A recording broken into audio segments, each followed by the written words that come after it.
so people really need to know their very own why this thing is not working for them anymore and why they want to get rid of it, and then find a community of people who has that same goal.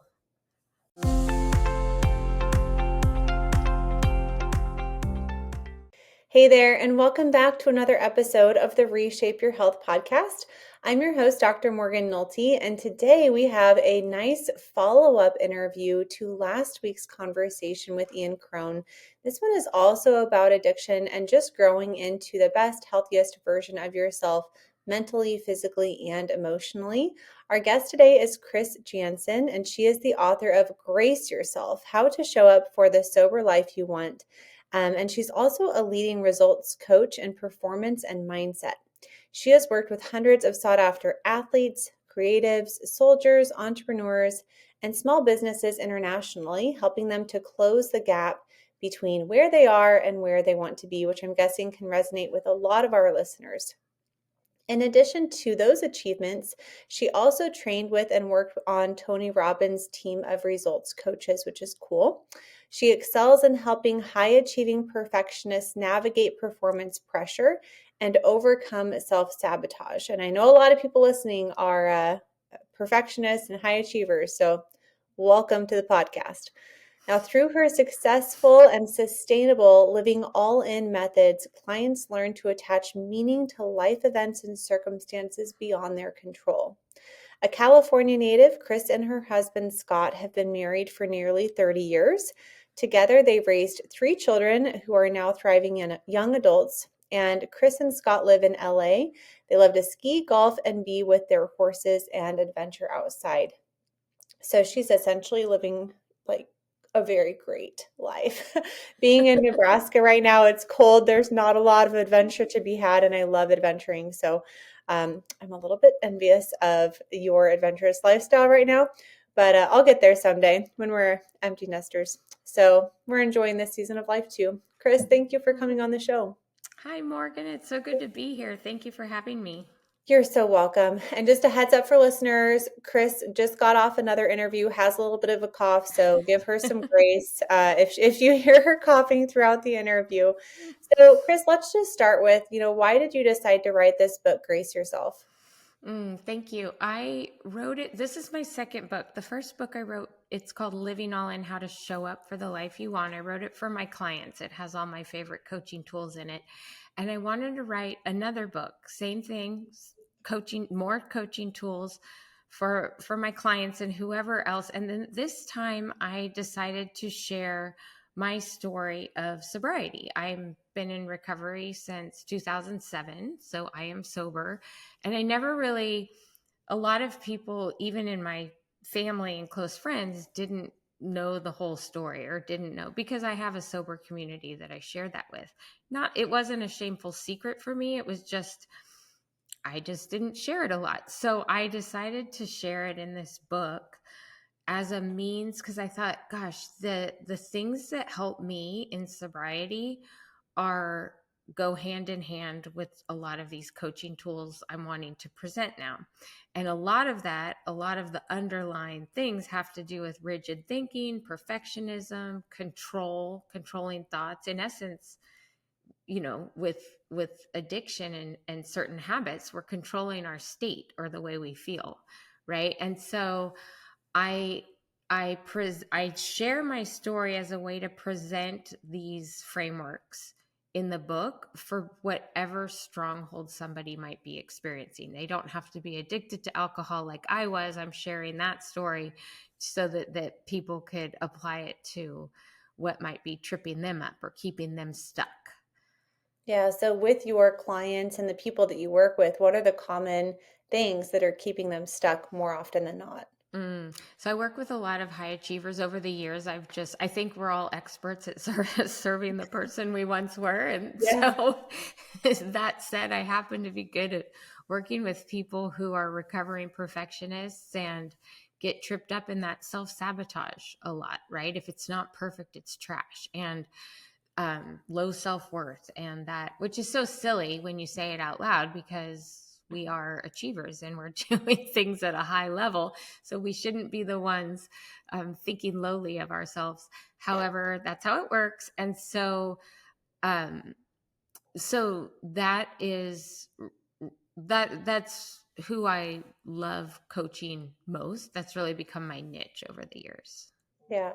So as a high achiever, I know a little bit about myself, but what would you identify as like our roadblocks or our blind spots that kind of get in the way of, as you mentioned, like closing the gap between where we are and where we Mhm. want to be? Yeah, well, I think it's important to know. I think there's a difference between a high achiever or a high growth minded person and a perfectionist. To Mm. me, the achiever will do what it takes to get to our goal, right? If one thing doesn't work, we do something else. And we all know successful people do many things that don't work, more things that don't work than do on the way You to getting fail to your our way to goal. success. Yes. Exactly. So we keep going. We do what it takes. A perfectionist will get stuck because they might crumple up the paper and throw it in the trash because one thing didn't work. They ditch the whole outcome.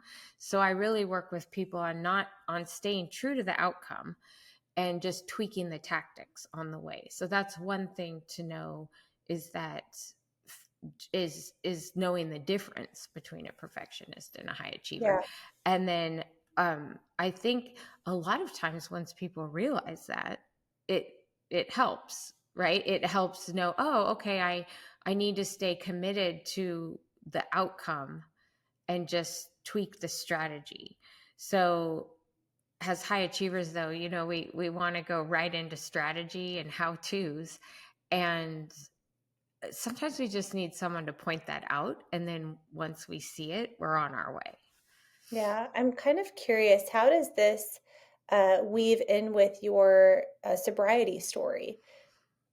It weaves in because I thought, so let's go back to 2007 when I Yeah, first I'd love got to hear more sober.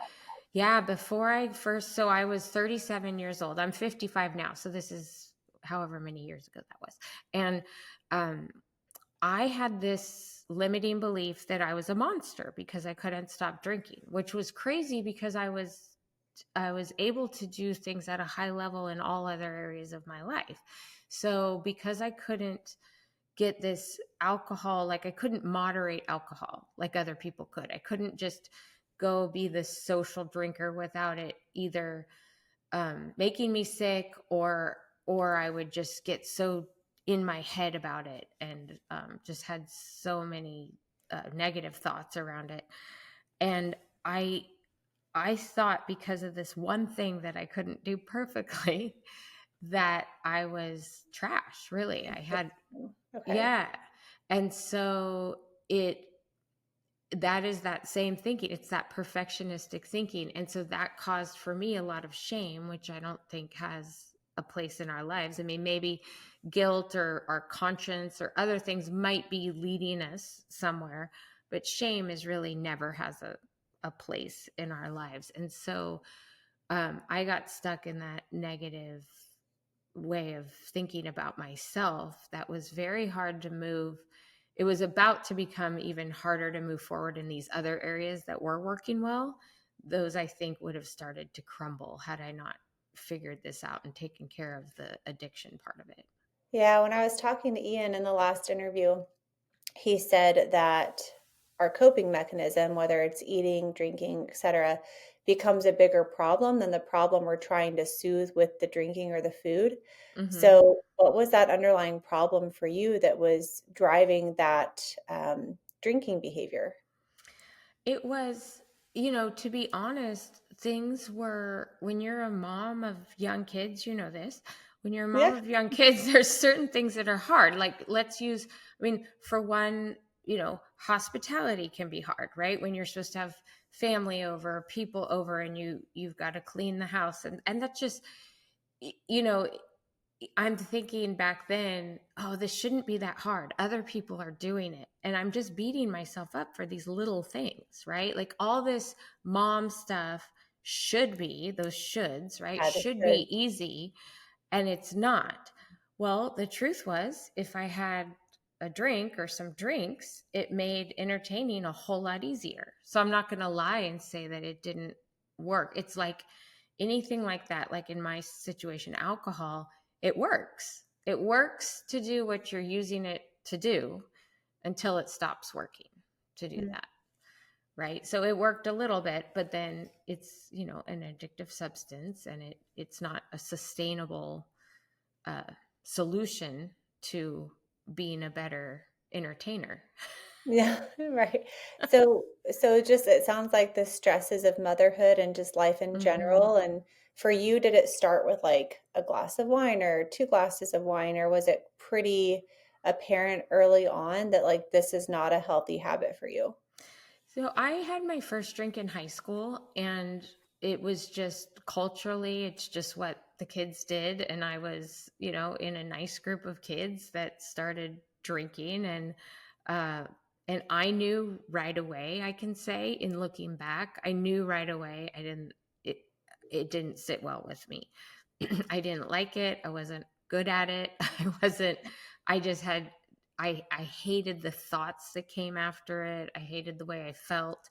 But I kept doing it for like 24 years because Mm. I was 14 in the first drink and 37 when I stopped. So in all that time, so the life changes.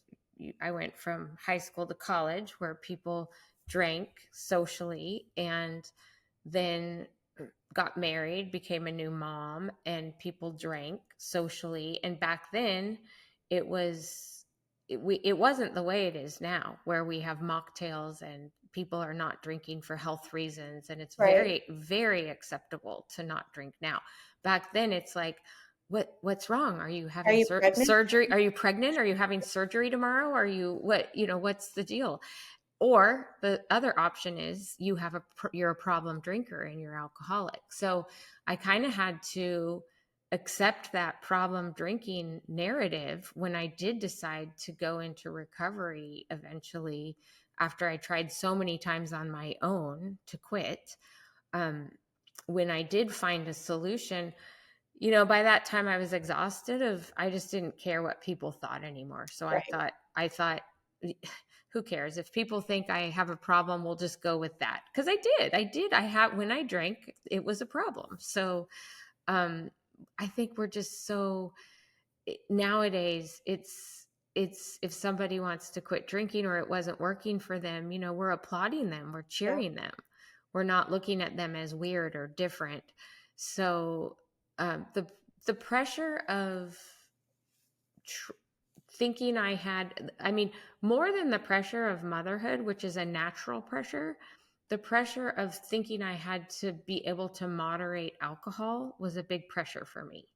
And I just kept trying, because that's what achievers do. We just Yeah. keep trying. I had measuring tools for my drinks. I made spreadsheets. I did all these high achiever things to try to measure and moderate my alcohol intake. And you can do that with some things. You can't do that with a poisonous addictive substance. And I say poisonous addictive substance. I'm not anti-alcohol. I don't mind, my friends drink, my husband drinks, but they're not like me. They don't have a real problem with it like I did. So, I don't think that there wasn't a big traumatic thing. It wasn't my parents. I can't blame it on anything other than alcohol is addictive. I got caught in its trap, and to me it's not a moral issue, and it was a physiological issue. Yeah. What was the tipping point when you were 37, and what did that recovery process look like for you? Because Hmm. you said that you tried to moderate it, and you had a really good question. You said like when moderation is messy, the first step to the life you want once you realize moderation isn't an option for you. And Hmm. there's some people listening that can really relate to that. So, yeah, what was the tipping point? Was it difficult to accept that moderation wasn't an option for you? And kind of what did that recovery process look like? Yeah, the tipping point for me, and this is important, it's going to look different for everybody. There's no magical, we used to have those 20 questions. Are you an alcoholic? Right? Those to me don't make any sense because it looks different for everybody. The tipping point for me was one night I stayed up late doing back to school paperwork, and it was just menial mom tasks that were stressful. And I had a lot of shame about that. Like, I'm a mom, I should be able to do all Yeah. this, right? So I put extra pressure on myself. And that night was not as bad as some other nights had been. But on this night, I was really a blackout drinker. If I drank, I ended up blacking out and not really remembering the last parts of the night. And then I usually would get sick and then go to bed. And that night was just enough was enough. And it's important to know too, before that, I had asked a doctor, a therapist, my husband, good friends, and my pastor about my drinking. And that was really hard for me to ask I those bet. people. Yeah. And this was just a few months before this last night, but I had asked, so this was kind of leading up to it, every single one of those people, because of the way I looked on the outside and the way my life looked on the outside. Oh, honey, you don't have a problem. I think it was either the doctor or the therapist said, well, you might get into a problem with addiction, so just be careful. And so that's just, it I felt very alone and I didn't know where to go for a solution. And Yeah. so that night, that back to school paperwork night, I woke up, I think it was 3 a.m, and I looked online, like, what do I do? And I didn't know anyone, nobody in my family. No one identified as a problem drinker or alcoholic or anyone. I didn't know who to ask because I'd already asked the people I thought to ask. Exactly. Yeah. And so I looked up online and I ended up at an AA meeting. Actually, the next morning, it was a women's meeting. I was scared to death, but I didn't know where else to go. I didn't tell my husband. I was very ashamed to go, actually. I didn't tell anyone I was going. I dropped the kids off at school, went to this meeting, and this woman in the meeting who knew it was my first time, she goes, it's okay. It's not your fault. You have a condition. It's like an allergy and you never have to have another drink again. And in that moment, at that meeting, all the shame left because my belief changed from I'm a monster because I can't stop drinking to I am deserving of recovery because I can't stop drinking. And then I stayed with that group and I worked the 12 steps and I had continuous sobriety for almost 14 years. And then there's another story where I did go out and have a second sobriety. And that's how the book got birthed, was all those things I learned the second time. But that first time I completely, the shame just left me. And I told my husband, he was happy for me. I will say, not everyone's going to be happy for you if someone's listening, right? Not, there was still stigma, some family members, don't, well, that's okay, I guess, but don't tell so-and-so about it. Or, there was still like this shame attached in those years to it. Yeah. And there's not now. So I'd say to other people, we all are going to have a different circumstance surrounding our struggle and then the solution to that struggle.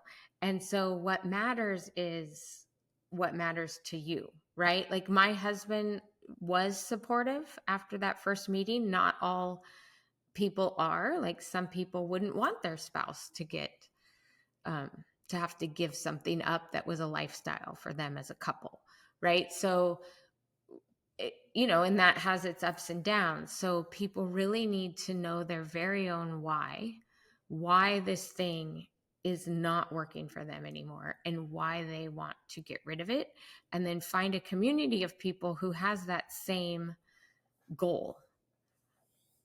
Right. Yeah. For me, the community, the most important question to me is why I want to stay sober, not why I drank. That's what's important to Yeah. me today, because in my sober community, we all have the same goal. We don't all have the same background. We have very different stories, very different personalities. We all have the same goal, that we don't want to have a drink today, though. And that's keeping us in community together, and we're supportive of each other. Wow, that's a really cool story. Very brave for seeking help. I took a couple of notes, and it was almost like back when you were 37, asking your pastor, your close friends, your husband, do you think I have a problem, your doctor? Do you think you were like seeking permission to get help, or do you think that you were seeking validation? Like, I just thought that that was kind of interesting. And I wondered if you saw that tendency in other perfectionists to have a distrust in their own intuition and then seek all of this external counsel to either validate or give themselves permission in some way, shape, or form to You're, pursue a goal.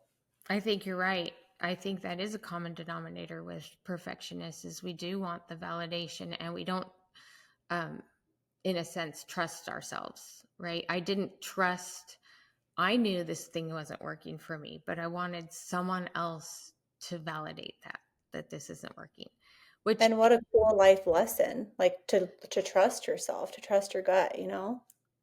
right. And I think people listening, if someone's unsure and they're in this situation where I was, it's important to know we all come in at a different, like I came in exhausted of trying to figure this out on my own and ready for a solution, ready for that. I was asking by that point. Now, a year before that, and for the 20 something years before that, I didn't ask anybody because I didn't want a solution. I wanted to figure this out on my own. I wanted to make it work. I wanted to be a normal drinker, right? I didn't want to give up this thing that I knew in my gut was going to kill me, because I thought it was going to be very painful to give it up. So I had to get over that pain threshold where the pain of not giving it up finally became greater than the pain of giving it up. And a lot of people call that hitting bottom or whatever you call it, but that is going to look different for everybody. And we can reach that point before it's too late. When I work with clients, I ask this question a lot to get leverage on them: is what is the pain? Yes, it will be painful. Yes, it was easier to entertain if I had a drink. So it is pain. It's going to be more painful to do certain things without your thing that has you stuck. What is the pain, and what is the cost of not giving it up, though? And then play that out, like future cast that. What will that look like? And so I came in ready to hear you never have to have another drink again. To me, that was a big relief, because Right. of when I came in, a lot of people come in and hear I never get to have another drink again. Exactly. And that's okay too. There's no, that just because that's what I heard doesn't mean, if you're still in the I don't get to have a drink again yet, you're it there's no formula for when you decide to start a new pattern to get rid of this thing keeping you stuck. We're all coming in different places.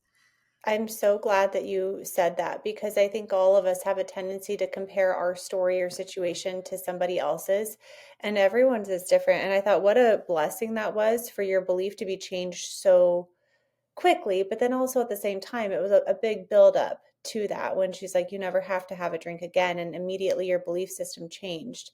Like, that's not, from my experience, how beliefs often change. I feel like normally it takes a little bit more time or work or digging. And so, like, what a blessing for you to just go into that and have that. Um, the other thing is, you've used the word should a lot, and you used to speak to yourself, it sounds like, with a lot of shoulds. Mhm. Uh, I should be able to entertain. This should be easier. I should enjoy this momming stuff more. It shouldn't feel this hard. Right. I shouldn't need the alcohol to kind of make it feel easier.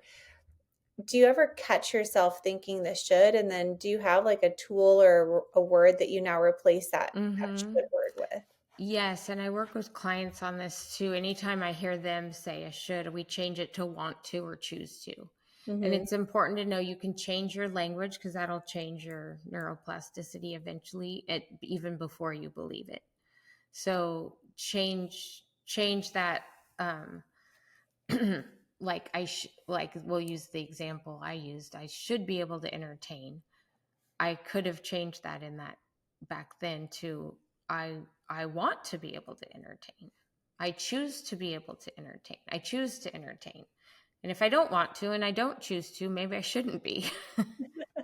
That's another question. Yeah. Did new boundaries have to be established in your Hmm. life in order for sobriety to stick?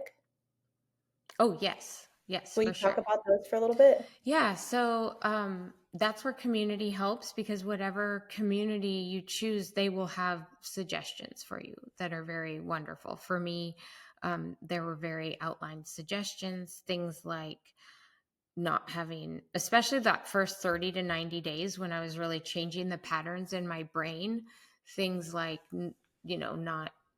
not having alcohol in the house, or and some that I still stick to years and years later are I don't purchase alcohol at the grocery store if we are entertaining, or right, like my husband will do it. I don't serve alcohol if people are over at the house, even though I don't drink, and I don't think I'd, this many years later, I don't think it would trigger me. I don't want to take that chance. So, and those are also different for everybody. Some people don't drink non-alcoholic drinks or non-alcoholic beer because it will trigger their brain to making them think they're having a real beer. Right. That doesn't trigger me. So we can't have the same uh, things across the board. We do need to know what our things are, though, and have a mentor or someone helping us with that.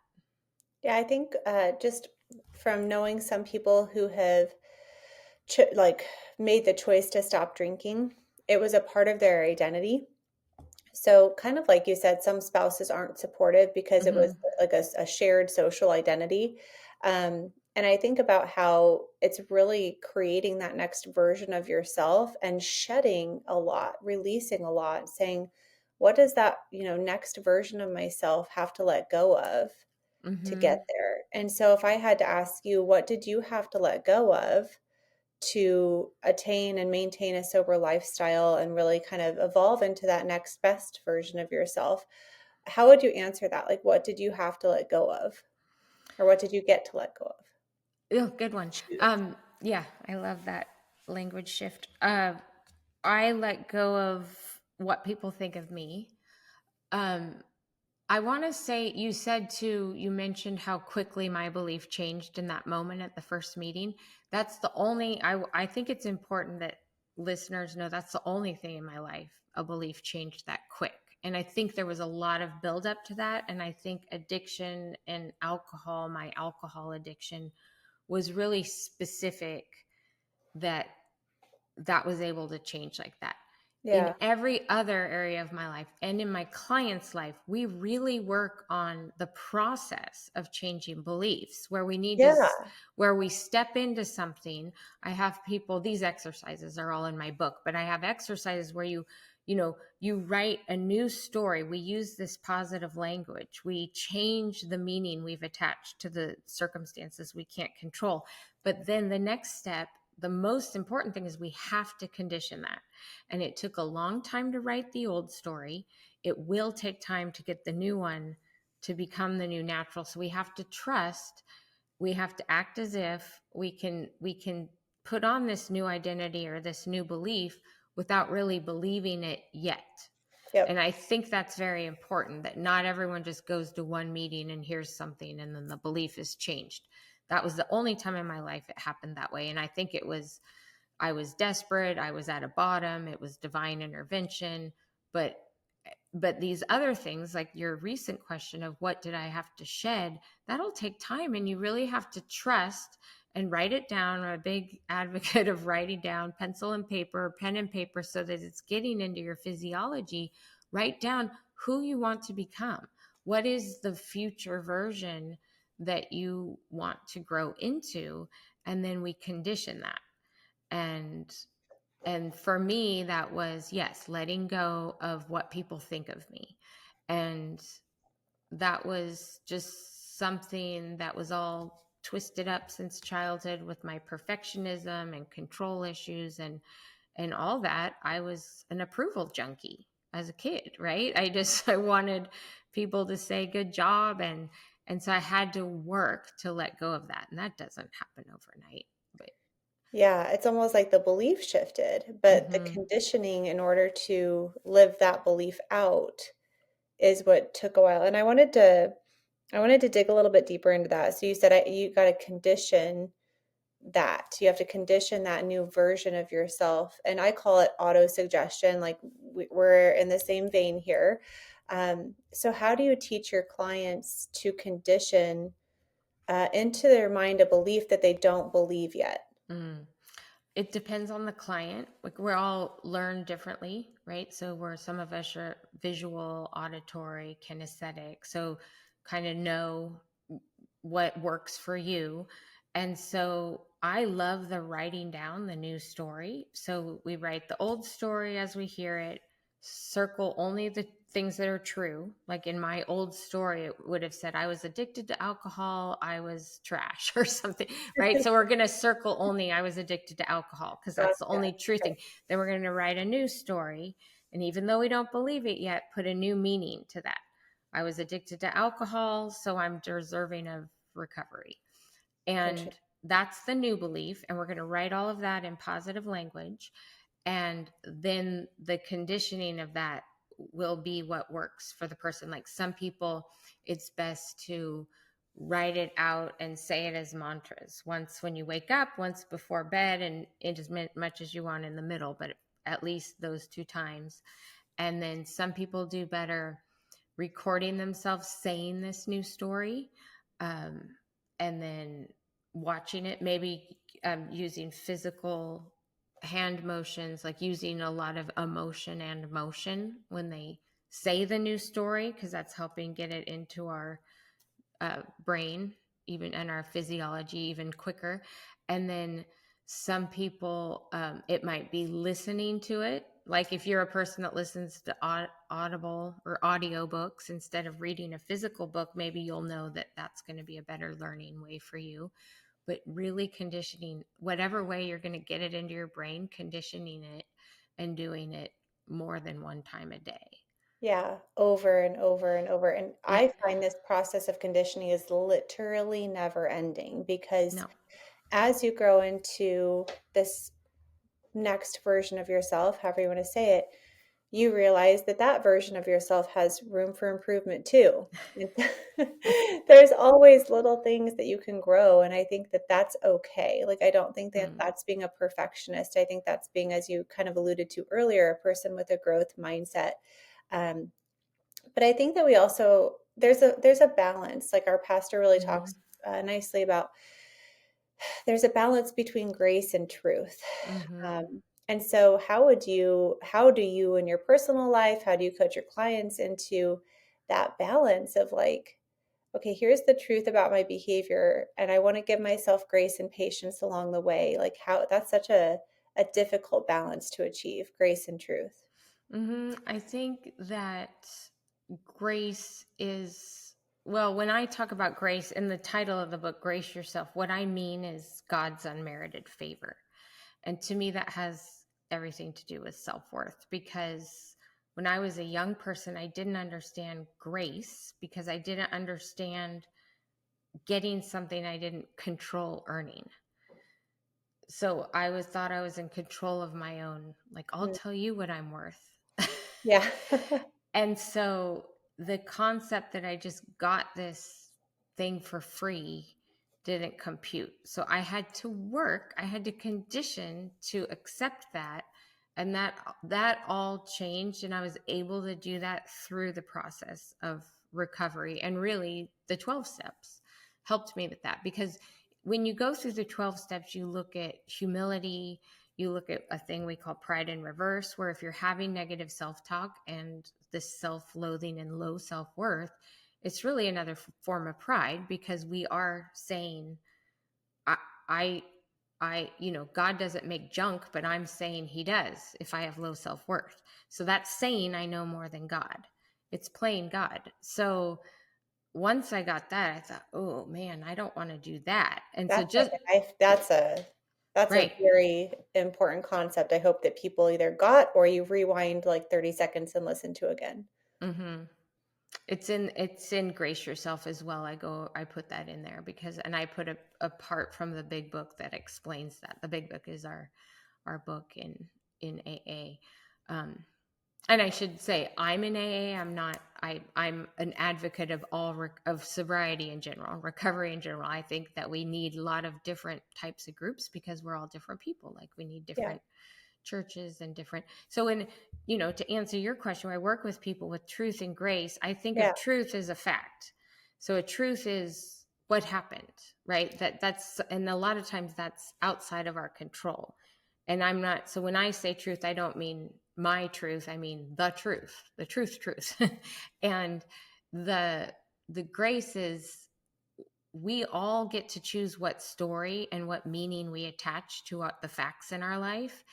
And if we have that lens of grace, God's grace, not us deciding what we deserve, then we're going to attach a meaning to the circumstances in our life that will serve us and serve the people around us. And those will have the beliefs that we actually want to be growing into. Yeah, I think that's great. And I wanted to dig just a little bit deeper into that concept of self-worth. Um, do you find that there are people out there that have low self-worth that are unaware of it? Or do you feel like most people with low self-worth know that they have low self-worth? That's a really good question. Um, well, I can speak for myself that I don't think I knew how low it was back when I was a young woman and child. I think I thought other people, gosh, where'd they get all that confidence? I knew that was different than me.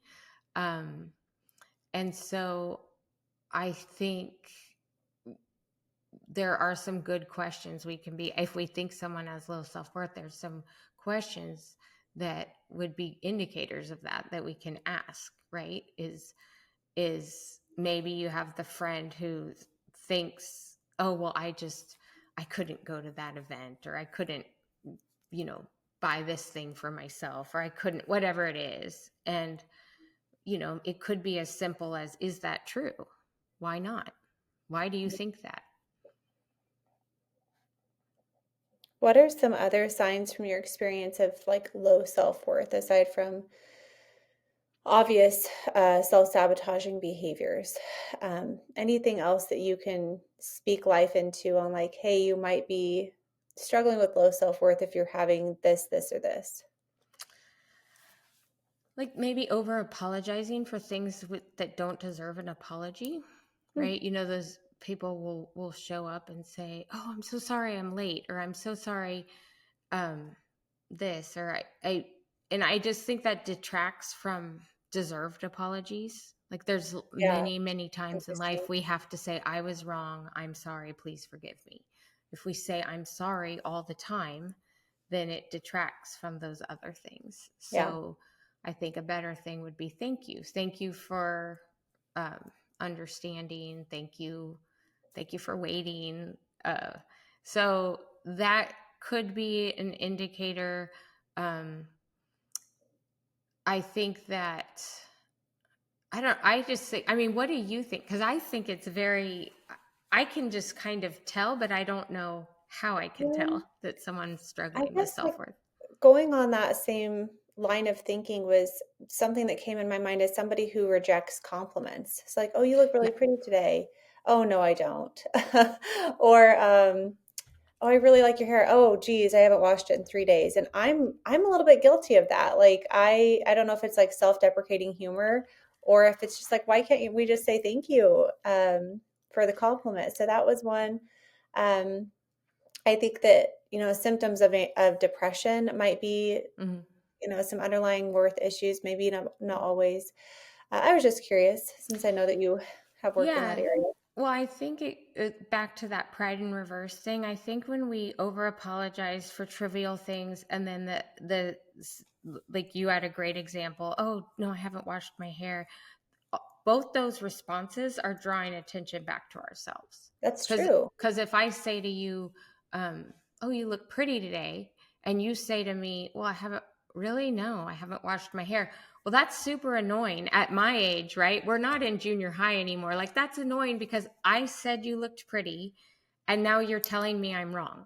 It's like And I'm throwing so, it back at you. exactly, it's Yeah. another way of drawing the attention to ourselves. It's the same thing as when we all know those people, oh, I just feel sick. I couldn't make it to your birthday party. Well, okay, you couldn't make it, but now I have to worry about you feeling sick. Now you're drawing attention to yourself again. Right. So I think that's all that is wrapped up in not accepting grace, not accepting, right? Like we're trying to have our own narrative of who we are, and it makes people, it doesn't make people really want to it doesn't make other people feel good about themselves, which is really what we want. People care about how you make them feel. Yeah. And we don't want to be just always bringing the attention back to us by over apologizing and these things. It almost goes back to kind of what I said about seeking external permission and validation. Mm-hmm. It's like sometimes I think if they throw the compliment back, they're like, no, I really need to hear that I look good because I really don't believe that I look good. So can you please tell me like 3 more times? Right, right. I think that could be playing into it. All right, one more question for you. You just snuck it in there really, really fast. I'm guessing 95% of the people missed it. Is that true? Why is Mm. that such an important question to ask ourselves? And like, when do you find it most helpful to coach your clients to ask themselves that question? Like, well, that's an interesting thought. Is that true? That's my favorite coaching question. That and what do you want? I think, is that true? And again, I put this in both the books. I have this framework called the 4 F's where you feel it, find it, fact check it, frame it. So when you feel a way you don't want to feel, you go, because feelings aren't wrong. Then you find it. What just went through my head? Maybe it was subconscious. Maybe it was a lousy question your brain asked yourself. So then you fact check it. Is that true? Love it. Is that, like, if you think, I don't want to be, why do I have to be in this meeting? Or a big one is, why do they always act like that? Why do they always treat me that way? Right? So stop. It's not wrong that you thought that, but stop, celebrate your awareness and go, is that true? Do they always treat you that way? Why do I have to be in this meeting? Well, maybe flip that and then you frame it to something better. What will I notice? Who will I meet today that I didn't know before? And a lot of that is, just that acting as if until the belief follows.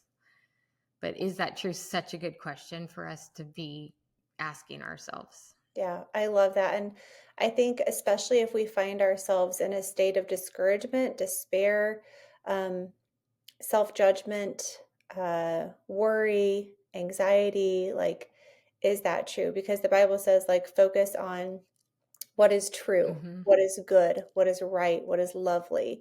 Focus on these things. And Mm-hmm. so I just wanted to, I know you're a fellow Christian, so kind of reiterating that belief that, like, that is how God wants us to think, because that is Yes. what's in our best interest. And that's what aligns our thoughts with His. Is when we think on what's true and what's good and what's right and what's lovely. So, because you mentioned it, I'm going to open up one more question. Why is the question, what do you want, your other favorite question in coaching? And how do you utilize that question? I ask it first thing. What do you want? I think it's a great question to be asking because um, the want is always connected to the outcome, right? Like if somebody comes to coaching and says, I want to increase my business by $1 million this year. Okay. Well, that's one outcome. But then I say, how will you know you've done that? Like why do you want to do that? Oh, because I'll have options. There will be all kinds of reasons. Well, that's actually what they want. So Hmm. what they want isn't just the first thing they told me. It's usually this bigger want, right? And so knowing what we want will help us get a crystal clear outcome. And then from there, we create a why. Why do we want that? The emotional charge behind why we want what we want. And then from there, we are able to go and make a strategy to move toward that. I think a lot of achievers want to move right into the strategy and they don't realize that what they really want isn't the goal. It's even bigger than the goal. It's why they want what they want. And so that's why I love the question, what do you want? And I think as Christians, sometimes we don't allow ourselves permission to realize that God wants us to have the desires of our heart. It's written down. He already knows So, them. right. There's nothing wrong with wanting the desires of your heart if they're in line with the desires of God's heart and his kingdom. But if they are, then we can make a plan which is what I do as a coach, right? We're making a plan to close that gap between what you want and where you are right now, especially if you're stuck right now. You want to get unstuck to get what you want. Yeah, I love that. There's a sign behind me that says, keep your eye on your why. And I just like that phrase Mm. because um, it's very easy to get externally focused. Mm-hmm. God says, don't worry about things, don't worry about stuff. Seek first, my kingdom and righteousness, and all these things will be granted unto you. And so I think that that's kind of like my view on wanting is like, if I can want God more than anything else, I won't need to want anything else. Right. And then that's your want. That's my want. Yeah. Yep. And That's your just want. being in that relationship because stuff can't make you happy. Like stuff, Mm-mm. it's just kind of like a mirage or an illusion. It's like Right. there's always something bigger, better, cooler, the newer version of the iPhone. It's like it doesn't make you happy. It's just No. kind of a fleeting mirage that you see it and then it goes away. So this has been a really cool conversation. I feel like you're a very cool person. Thank you for being so open and honest and sharing your story in your books. Is there anything else that you wanted to share before you let people know where they can learn more about you and buy your books?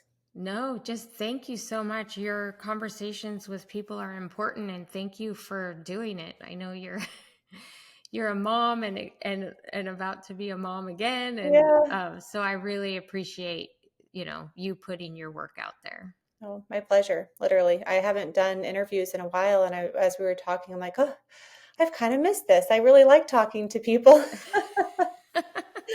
Oh, so thank you for coming on the show. Oh, thank you, Morgan.